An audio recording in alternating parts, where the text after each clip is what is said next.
মাননীয় প্রধানমন্ত্রী এসেছিলেন, রামিসার মা বাবা এবং তার বড় বোন তারা উপস্থিত ছিলেন, সান্ত্বনা দিয়েছেন।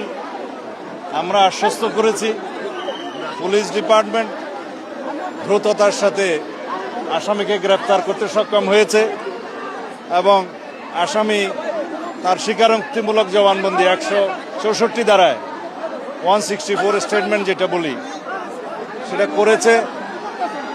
এখন চার্জশিট দেওয়ার পালা। চার্জশিট দেওয়ার আগে এখন ডিএনএ টেস্টটা করতে হবে। ডিএনএ টেস্টের জন্য আমাদের সিআইডি ল্যাবে অলরেডি আদালতের অনুমতি নিয়ে টেস্টের কাজ চলছে।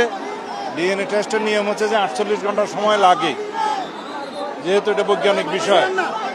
সেটা শেষ হবে রবিবারের দুপুরের মধ্যে।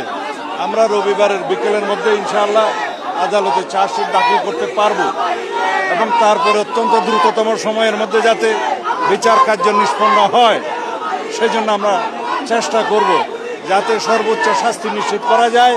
সেজন্য প্রসিকিউশনের পক্ষ থেকে আমাদের জোর চেষ্টা থাকবে। আর মাননীয় প্রধানমন্ত্রী আশ্বস্ত করেছেন রামিসার বড় বোন তার জীবনের সমস্ত পড়াশোনার খরচ এবং তার অন্যান্য আনুষঙ্গিক ব্যয় সব কিছু উনি বহন করবেন এবং রামিসার মা বাবা এবং রামিসার বড় বোনের জন্য একটা আশ্রয়স্থল, তারা নিরাপদ আশ্রয়স্থল চেয়েছেন, সেটা মাননীয় প্রধানমন্ত্রীর প্রতিশ্রুতি দিয়েছেন। খুব স্বল্পতম সময়ের মধ্যে সেটার ব্যবস্থা করবেন। আমরা এইরকম ঘৃণ্যতম অপরাধের শিশু ধর্ষণ এবং হত্যা অথবা শুধুমাত্র শিশু ধর্ষণ যাই হোক, এই সমস্ত অপরাধের ক্ষেত্রে যাতে খুব দ্রুততার সাথে এবং সংক্ষিপ্ত সময়ে চার্জশিট দেওয়া যায় এবং বিচার কার্য সম্পন্ন করা যায়, সেই জন্য যদি আইনে আরও কিছু পরিবর্তন আনতে হয় সে বিষয়ে আইনমন্ত্রী এখানে আছে, তিনি আজকে কথা দিয়েছেন। ক্যাবিনেট মিটিংয়ে আমাদের এটা আলোচনা হয়েছে, তিনি সেই বিষয়ে আইনি সংস্কারও সাধন করবেন।